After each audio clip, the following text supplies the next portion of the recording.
रुद्र शक्ति सामाजिक संगठन की जानकारी मुझे अपने ऊपर हो रहे अत्याचारों की जब वीडियो मैंने सोशल मीडिया पर डाली, उसके माध्यम से मुझे इस संगठन की जानकारी प्राप्त हुई है। मैं स्कीम नंबर 114 मकान नंबर 32 में निवास करती हूँ। मेरी शादी गुरजीत सिंह एलूवालिया से 2008 में हुई थी और गुरजीत सिंह और मेरा 8 साल का बेटा भी है और मेरी शादी को 17 वर्ष हो चुके हैं। मेरे पति का निधन 31 मई को हार्ट अटैक से हो गया है। उसी दिन मेरी सास जसवंत कौर ने मुझे कमरे में बुलाया और मुझे भंगी चमान की गालियां दी और मुझे कहा कि अब तू मुझे अपने पूरे घर की चाबियां दे। और अब उसी समय मेरे देवर गुरजीत सिंह एलूवालिया उनका दोस्त ओम पानेरी भी कमरे में आ गए। उन लोगों ने भी मुझे मेरे साथ बहुत बदतमीजी करी, मुझे मादरचोद ढिंगचोद की गालियां दी।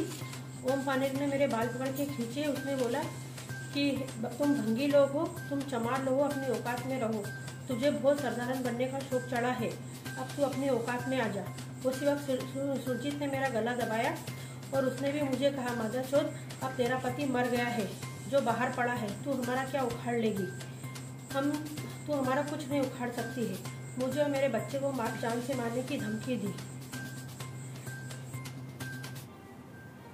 उसी शाम 31 मई को जब मैं बाथरूम करने गई तो मेरा देवर सुरजीत सिंह मौका पाकर मेरे कमरे में आ गया और अंदर से उसने कुंडी बंद कर ली। जब मैं बाहर वापस आई तो मैं उसको देख के बहुत बुरी तरीके से डर गई। तो उसने मुझे पीछे से छाती से पकड़ लिया और मुझे पलंग पर गिरा दिया और मेरा मुंह दबा दिया और मेरे साथ अश्लील हरकतें करने लगा और मुझे कहने लगा कि अब तुझे मेरे साथ ही रहना है, तुझे मेरे रखेल बनकर ही रहना है। मैं बुरी तरीके से डर गई और रोने लगी और काफ़ी देर तक जब मैं कमरे से बाहर नहीं निकली तो मेरी बहन ममता अंदर आई।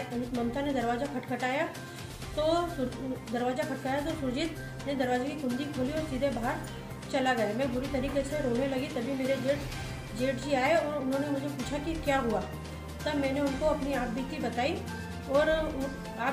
मैंने उनको अपनी और बताया कि सुरजीत ने मेरे साथ ये गलत हरकत करी है।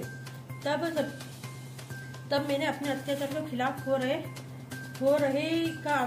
अत्याचार का खिलाफ आवेदन 6 जून को थाने में दिया है, जिस पर आज दिन तक कोई कार्रवाई नहीं हुई है। लगातार थाने के चक्कर काट रही हूँ और मेरे बच्चे को लेकर मैं बहुत परेशान हूँ और थाने से भी कोई एफआईआर नहीं हुई है और कोई मेरी मदद करने को तैयार नहीं हो रहा है। मैं रुद्र शक्ति सेना सामाजिक संगठन से हाथ जोड़कर विनती करती हूँ कि मुझे न्याय दिलाया जाए।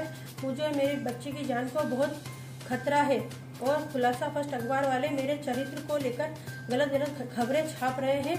मेरी खबर सुने बिना वो मेरे ऊपर गलत इल्जाम लगा रहे हैं। इसलिए मैं आपसे हाथ जोड़ के विनती करती हूँ कि मुझे न्याय दिलाया जाए।